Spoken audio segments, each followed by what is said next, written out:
साथियों का बहुत बहुत हार्दिक स्वागत। आज हम थोड़ी सी चर्चा करेंगे। जीवन एक खोज पुस्तक आप में से बहुत सारे साथियों ने पढ़ी होगी। जैसा कि नाम से ही ये स्पष्ट हो जाता है कि जीवन एक खोज। ये पुस्तक बहुत साथियों ने पढ़ी, बहुत ज्यादा इसकी तारीफ भी सुनने को मिलती है, पर ये पुस्तक थोड़ी सी अलग तरह की पुस्तक है। ये थोड़ी विद्रोही विचारों की पुस्तक है।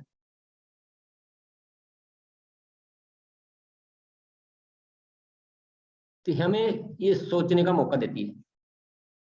जरूरी नहीं कि इसमें जो बात लिखी हो सही हो। सही और गलत से इसका कोई लेना देना नहीं। इसका लेना देना सिर्फ इस बात से है कि जीवन की खोज स्वयं को करनी है। ये इसका उद्देश्य ही है इस पुस्तक का। ये पुस्तक कोई ज्ञान देने के लिए नहीं है। ये पुस्तक केवल ये जगाने के लिए है कि जीवन एक खोज है। दो चीजें जो सामान्यतया प्रचलित है, बहुत सारे ज्ञानी पुरुष जिनको बहुत अच्छा ज्ञान ज्ञान भी दो तरह से होता है। एक ज्ञान होता है जीवन के अनुभव से और दूसरा ज्ञान होता है अध्ययन से। कि बहुत सारे शास्त्र पुस्तकें पढ़ ली, याद कर लिया, तो बहुत सारा उनको कुछ ऐसा पढ़ा हुआ रहता है, उनको याद होता है, बहुत कुछ ऐसी टर्म्स याद होती है जिसको सामान्य आदमी सुन के उसको महसूस होता है कि ये बहुत ज्ञानी पंडित है, तो ये बहुत बड़ा विद्वान है। और दूसरा ज्ञान होता है अनुभव का, जिसने जीवन में जो अनुभव किए हैं। ऐसा नहीं है कि जो ज्ञानी अध्ययन करके है वो अनुभव वाला ज्ञान उसके पास नहीं होता है, या जिसके पास अनुभव होता है वो अध्ययन वाला नहीं होता है।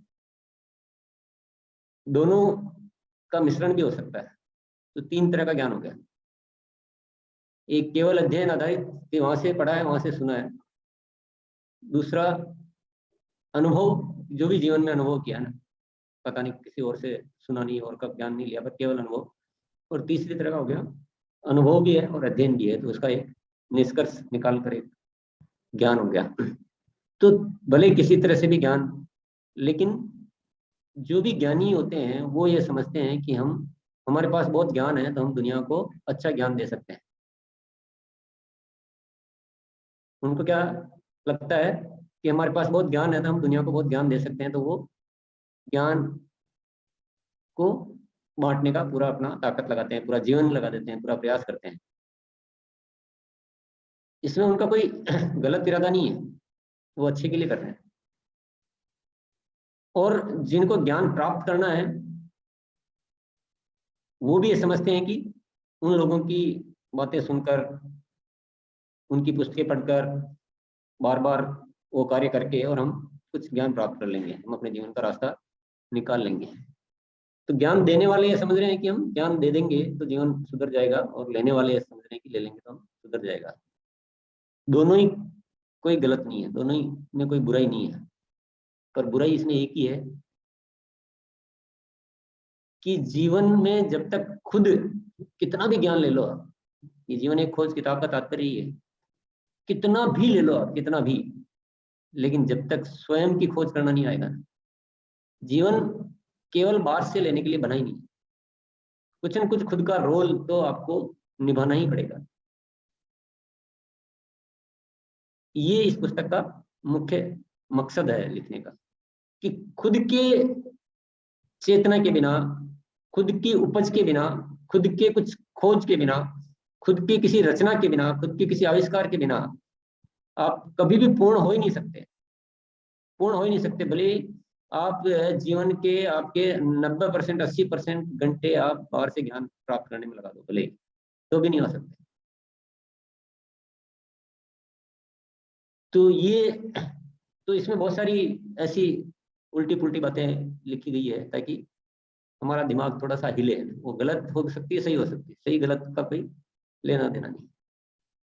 इसमें सबसे प्रथम चैप्टर ही धारणाओं का चैप्टर है। धारणाएं। धारणाएं का मतलब होता है कि हम किसी चीज के लिए एक मान्यता बना लेते हैं, या हम धारणा मतलब धारण कर लेना। किसी विचार को धारण कर लिया, ये विचार ऐसा ऐसा होता है, ऐसा किया जा सकता है। तो इसमें क्या लिखा हुआ है कि यहाँ इसमें ये नहीं लिखा हुआ कि धारणाएं कौन सी अच्छी है, धारणाएं कौन सी बुरी है। इसमें लिखा हुआ कि धारणाओं में बंध जाना ही बुरा है। धारणाओं में बंध गए यानी हमने अपनी जो रचनात्मकता है उसको खत्म कर दिया, अपनी विचार शक्ति को खत्म कर दिया। हम जो क्रिएट कर सकते हैं, जो निर्माण कर सकते हैं, उसको हम खत्म कर देते हैं। और धारणाएं जो बाहर से मिलती है या हम ले लेते हैं, कभी कभी हमें वो बहुत बड़े अंधकार में भी डाल देती है,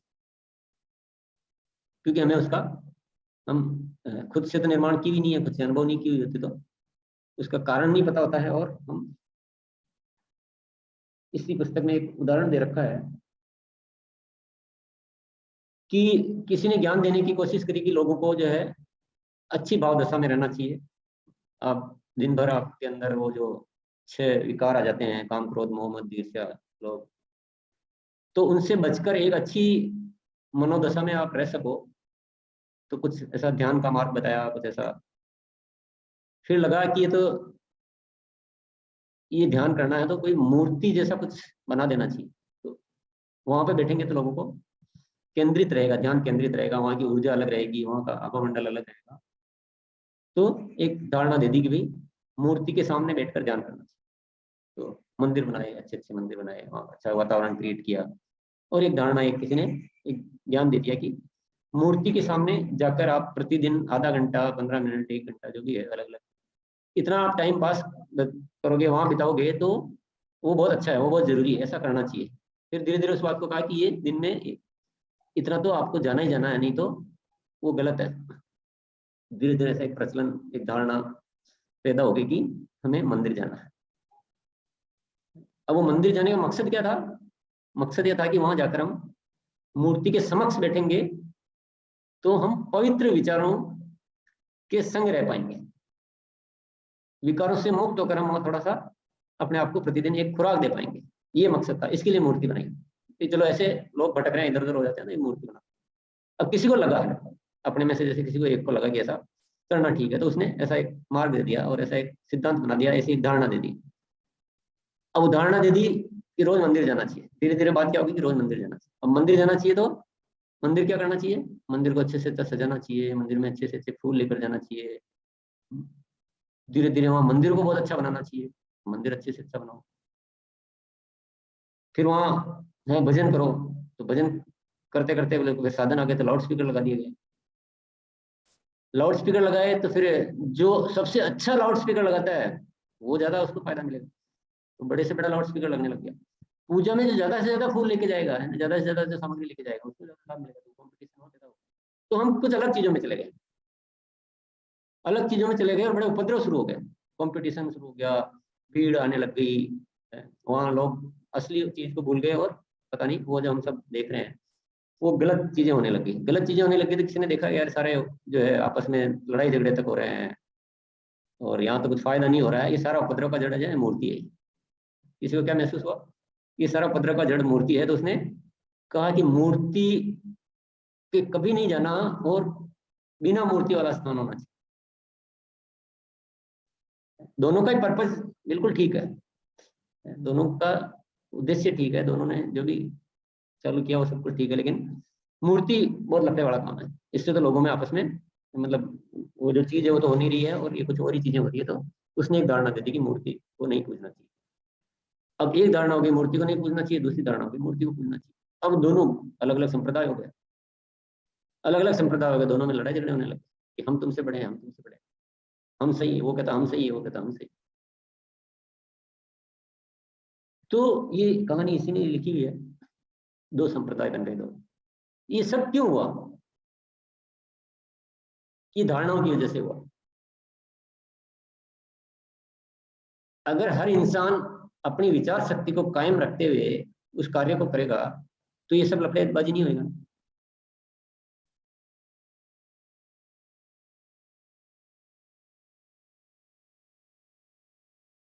इसी तरह से एक इसमें भीड़ का उदाहरण है। हम लोगों को लगता है कि जो कोई भी कार्य को बहुत सारे लोग कर रहे हैं इसका मतलब वो ठीक है।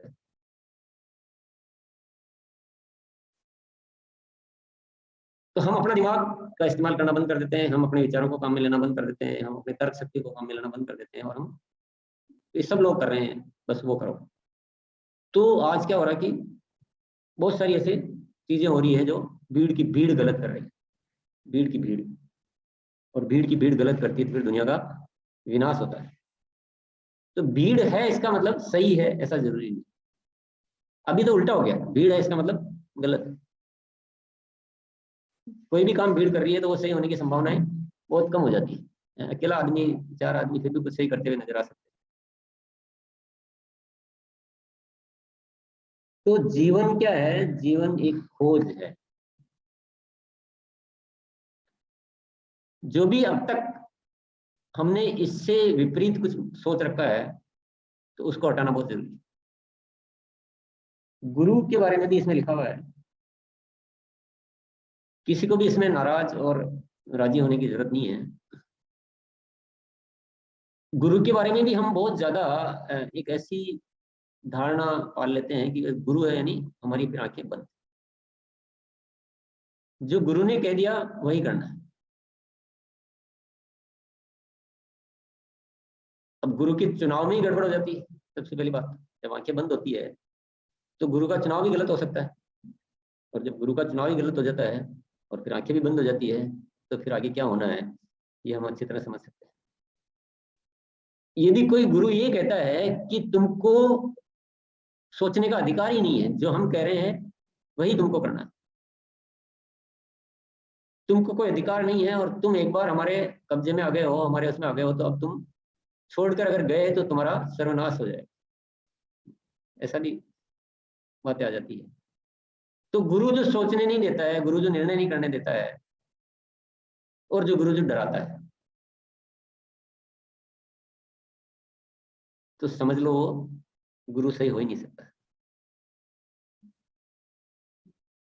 गुरु को तो इच्छा ये होनी चाहिए कि जो जिनको सिखाने का मुझे अवसर मिला है वो केवल अच्छे बने, और इतने अच्छे बने कि मुझसे भी अच्छे बने, मुझसे नीचे ही बने रहे, ऐसी इच्छा तो गुरु की होनी नहीं चाहिए। और गुरु को स्वतंत्रता देनी चाहिए सबको। ये तो चलो गुरु की बात हुई, लेकिन हमारी क्या बात है? मैं यहाँ ये नहीं कह रहा हूँ कि गुरु का आदर नहीं करना है, मैं यहाँ कह रहा हूँ कि गुरु की बातें नहीं माननी है। मैं यहाँ ये भी नहीं कह रहा हूँ कि गुरु नहीं होना चाहिए जीवन में। ये तीनों बातें बिल्कुल सत्य है। गुरु बहुत जरूरी है, गुरु की बातें मानना भी बहुत जरूरी है, परंतु अस्तित्व ने जो हमारे भीतर एक गुरु दिया है उसको इग्नोर नहीं करना है, उसको सर्वोपरि मानना है। और जो उसको सर्वोपरि नहीं मानने देता है उस गुरु को सर्वोपरि नहीं मानना,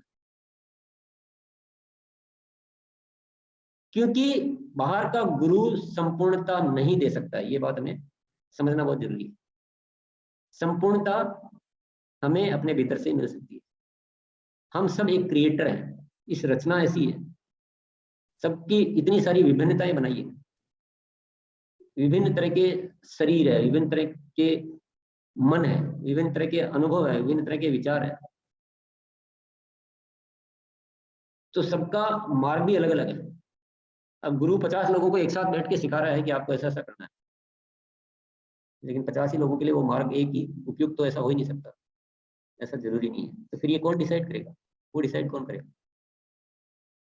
गुरु तो 50 को एक ही बता सकता है, गुरु एक एक का अलग अलग नहीं बताएगा, तो गुरु का अपना अनुभव है, अपना जो ज्ञान है वो बताएगा। लेकिन ये कहते डिसाइड कर लिया जाए, गुरु भी डिसाइड कर ले और खुद भी डिसाइड कर ले कि नहीं बस गुरु ने जो कह दिया वो परफेक्ट, वेल परफेक्ट है, इसमें मुझे अब कोई दिमाग नहीं लगाना है। तो अब खुद ही बता दीजिए 50 के 50 लोगों के लिए एक चीज उपयुक्त कैसे हो सकती है? ये तो फिर तो हमने प्रकृति की रचना को चैलेंज कर दिया, उसकी रचना को चैलेंज कर दिया कि आप तो सबको एक जैसा बनाते हैं, सबको अलग अलग क्यों बनाया? किसी के निरादर की कोई बात नहीं है, निरादर की बात नहीं, बल्कि ज्यादा आदर और बढ़ाना है। कोई गलत दिशा में कोई बात को नहीं ले जानी है। पर इसके जितने भी चैप्टर हैं उनका सार एक ही बात में है कि अगर हम अपनी क्रिएटिविटी को, हम अपनी शक्ति को हम अगर भूल जाएंगे तो हमारा कुछ भी ठीक हो ही नहीं सकता है, बाकी हजार जतन कर लो।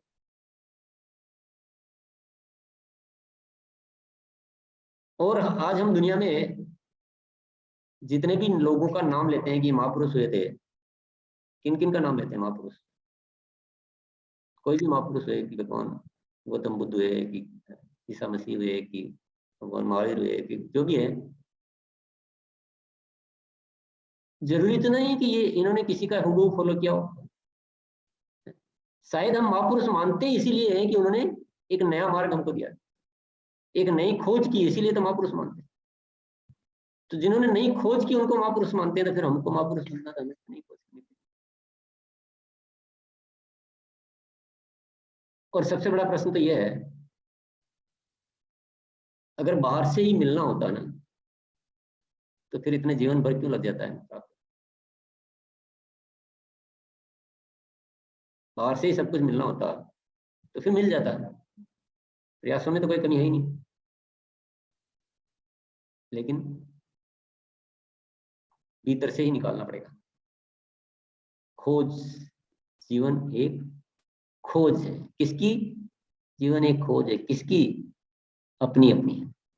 जीवन एक खोज है, अपनी अपनी।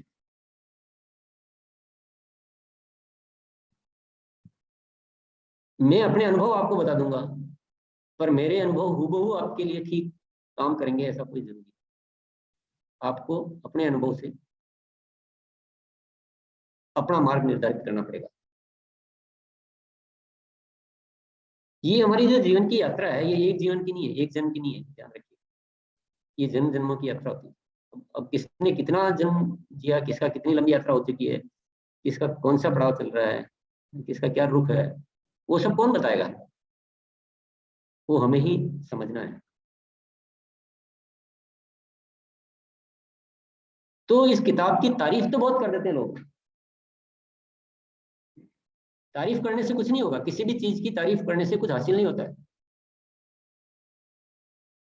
हासिल तब होता है जब हम उस बात का उपयोग करते हैं। उपयोग करते तो हासिल होता है। और हमारी क्या एक हैबिट बनी हुई है कि हम किसी भी प्रवचन को सुनना, किसी पुस्तक को पढ़ना, उसकी तारीफ करना और चले आना। तारीफ करने के साथ हम समझ लेते हैं कि हमने अपना काम पूरा कर लिया। तारीफ नहीं की तो लगता है कि हमने ये प्रवचन तो सुना पर तारीफ तो की नहीं, और तारीफ कर ली तो लगता है कि हाँ मेरा काम खत्म। तारीफ करने या तारीफ नहीं करने के लिए प्रवचन थोड़ी सुना। प्रवचन तो इसलिए सुना कि प्रवचन की बात का जीवन में उपयोग करना है। तारीफ भले मत करो, आप खूब बुराई करो, लेकिन उपयोग अच्छा कर लो तो काम आ जाएगा। तारीफ खूब कर ली, उपयोग कुछ नहीं किया तो काम नहीं आएगा। तो आत्मबल का भी इसमें एक चैप्टर है। आत्मबल मतलब इसमें लिखा हुआ है कि आत्मा में अक्षुण्ण बल होता है, बहुत बल होता है। हर आत्मा में अक्षुण्ण बल है। इस बल का सदुपयोग हो जाए तो हर मनुष्य कमाल कर सकता है। वह अपने ही नहीं दूसरों के जीवन को धन्य कर सकता है, वह बहुत कुछ सृजन कर सकता है। हर आत्मा की अलग अलग विशेषताएं होती है, सबका अलग अलग स्वभाव है, सबकी अलग अलग सृजनात्मकता है। सबके लिए कोई एक मार्ग निर्धारित नहीं किया जा सकता।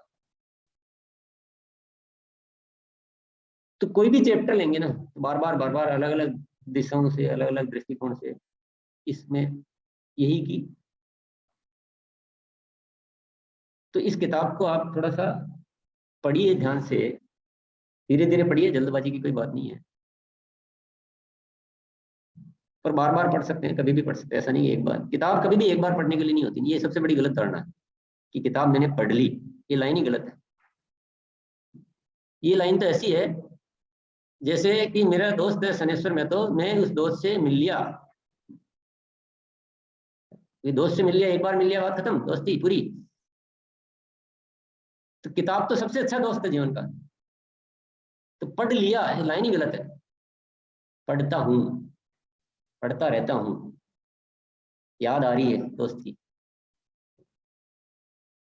3 दिन हो गए मिला ही नहीं। ये लाइनें होती किताब की। जो भी किताबें हमें अच्छी लगती है ना, उनको अपना दोस्त मान लेना चाहिए। और दोस्त के साथ कभी भी ये नहीं कहते कि मैंने दोस्ती पूरी कर ली है। दोस्ती कभी भी पूरी नहीं होती। कभी दोस्त के साथ नाश्ता करते हैं, कभी खाना खाते हैं, कभी डांस करते हैं, कभी पिकनिक में जाते हैं, कभी क्या करते हैं।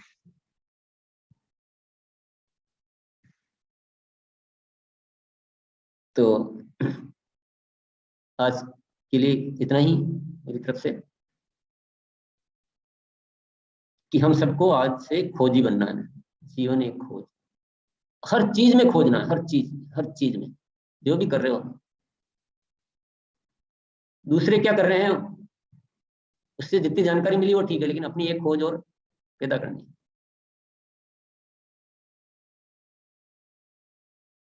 सब हम अपना अपना अनुभव बताते रहेंगे, पर ध्यान रखना ना,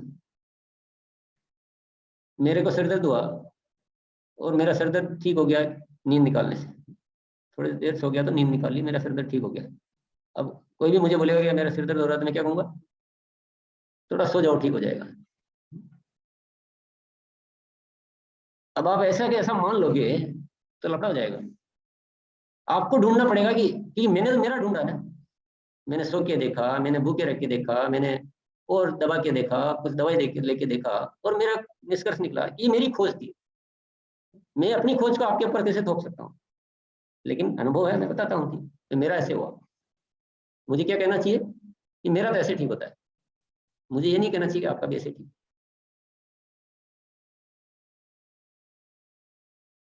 तो ये एग्जाम्पल है। हर चीज में आप थोड़ा सा खोजना शुरू करो तो आप पता नहीं क्या से क्या कर सकते।